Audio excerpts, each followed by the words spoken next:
وفي العيال حسن التدبير እና አደራሽን እንግዲህ ያን ነገር አደራሽን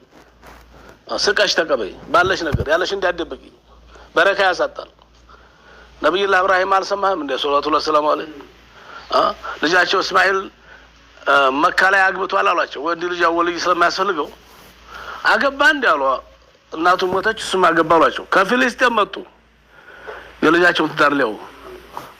ቢመጡ አሰላሙ አለይኩም አሉ ወአለይኩም ሰላም አለች ምንም ለሊው አዳብይ ቢሆን ያው ልጅ ነው ወጣት ነውና ገና ጥሱ ከለራይቶ ነው ያገባት አፍንጫ ጠጉር ወረድ ያለ አፍንጫዋ እንደዛ ሆነ ጥርሷ አለ አይደል ቀጠለ እንግዲህ አቀባበል እንዴት እንደሆነ ኑሮ እንዴት እንደሆነ ሚስት መሆን ማትችልናት ልጅ መሆን ማትችልናት የልጅ ነገርስ ከለራይቶ ነው ያገባት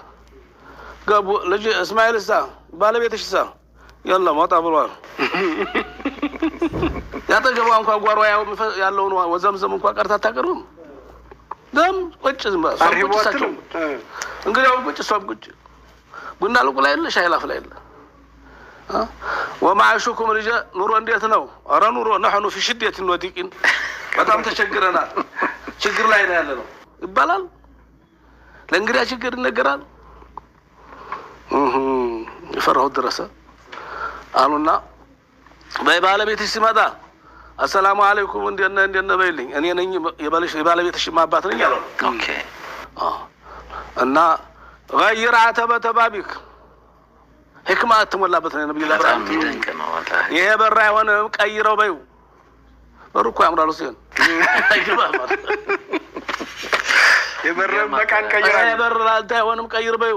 ይገርም አለች መጣ ሲመጣ ደግሞ ሳቹ ተወዱ በኋላ እሱ መጣ የባብ ልጅ ባብ የነብይ ልጅ ነብይ ሸተተው ጠረኑ ያባቱ እንትና አወዲው በቃ ነገረው በቃ ሰው መጥቶ ነበር እንደዛ አላት አዎ መጥቶ ነበር ምን አንድ ሽማግሌ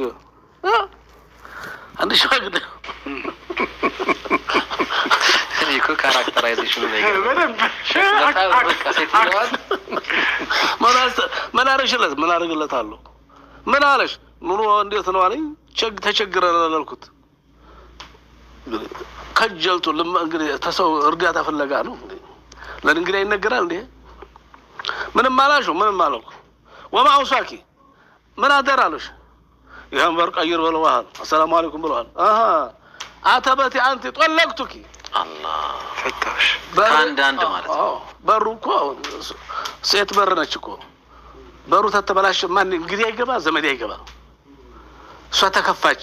አባ ወንድሞቹም ዝር አይሉም እህቶቹም ዝር አይሉም አጎትም ዝር አይሉም እሷ ከፈረች ቆረጣል እንግዲህ አይመጣም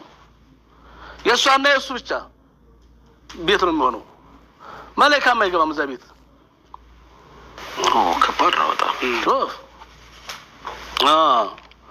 አንተ ነሽ እኮ አንተ ማንቺን ፍቻ ማለት ሄጄ ፈትቼሻለሁ ችግር አለ አንገቱን ለቢላው አሰጥቶልም እስማኤል ከአባቱ ትእዛዝ ይወጣል ፈታት በኋላ እንግዲህ አባቱን ዳሩኛል የሉም ሄደዋል እንግዲህ ሽማግሌዎች ታውና አባቱ ጓደኛ ላይ ምን ሊሆን የሚሹትን እንደው መከሩኝ ዳሩኝ አግብታ የለም እንዴ አፈታውኝ እሷንም አለ ምን አባቴ የጣሉብኝ ድሮም እኮ ያለ ውጤት ገብተህ ነው ልጅ ተለሰው ልጅ ተለሰው ቤት ነው የሚገባው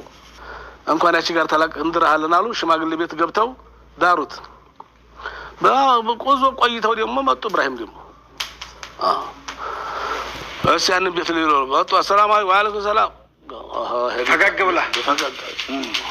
እስማኤል ሳወጣ ብሎ ነው ይመጣል አብሽሩ አለች ማይሹኩም ምን በላው ስጋ ሁሉ ነገር ሞልቷል አለች ምን ጎደለና ሁሉ ነገር አለ አለች ደግሞ የሁለተኛይቱ ጊዜ እኮ አይጥም ይበላው ጥሬ እንኳን የለም አሁን ነብያችን ሰለላሁ ዐለይሂ ወሰለም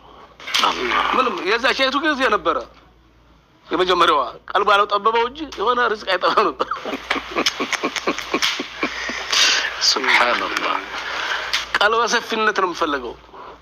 የዛቻይቱ ምንም ነገር የለም የዛቻይቱ ጊዜ እኮ ነብይ ናቸው ቅርብ ነው ጓዲያ ምን እንዲያለ ያቃ አላህ ይነግራቸዋል እኮ ሱብሃንአላህ ምድማ ነገር አይደለም ታዘቡ ያችን በቃ አውጣውጣውላት ምን ነው ነብይ ኢብራሂም አይመክሯትም ነበር ወይ አይዱ አያርጉላትም ነበር ወይ ለምን እንደው በጉበን በበራስ መስለው በቀኔ ባሽሙር አስፈቷት ልትል ትችላለህ ነብይ ናቸው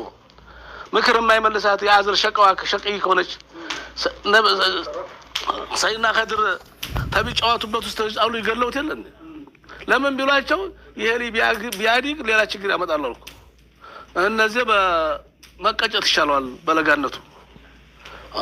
ስለዚህ ዱዓ አደረጉላት የአዘር ሸቀይ ያሉ ዱዓ አደረጉላት ለዚህ ነው ያይቱ የነብዩ ኢብራሂም ዱዓ እንግዲህ ሶስት ነው የመጀመሪያው እስማኤልን ሲጥሉ ነው እና አስከንቱ ሚዙርየት ነው አደራ ሰው ታግበር አለበት እዚህ ጫካ ላይ ልጅን ከነናቱ ጥያለው ያሉት ሁለተኛው ዱዓ በሚስቱ የተደረገው ዱዓ ነው በእስማኤል ሚስት ሱብሃንአላህ አንድ ጧራ ዘር ከጀርባቸው ወደ እስማኤል የተላለፈ ነበር እንኳን ልጅ አዝመራም መሬት ይፈልጋል ጥሩ መሬት ይፈልጋል መልእክተኛው ጋር ይደርሳል አለይሂ ሰላም አንድ ዘር አለ ጧራ ዘር ገርም ነው በኋላ ያምዘር ተሰጥቷል 12 ወለደች ተስማኤል አንዱ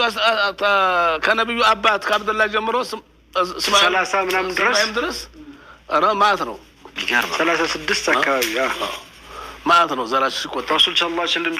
ድረስ ተዛ ሀረግ ላይ ተመዘዙት ነብዩ ሁለተኛው ዱዓ ካባስ ይሰራል ለማንኛውም ይሄ የስጋ የሚበላበት ማር የሚጠጣበት ችግር የሞተበት እንደው ዲሎት የበዛበት ሰፈር መንደር ይሆናሉ ሾህ ዱዓ አረጉ ወንድ ልጅ የሚመረቀውም በሚስቱ ነው የሚረገመውም በሚስቱ ነው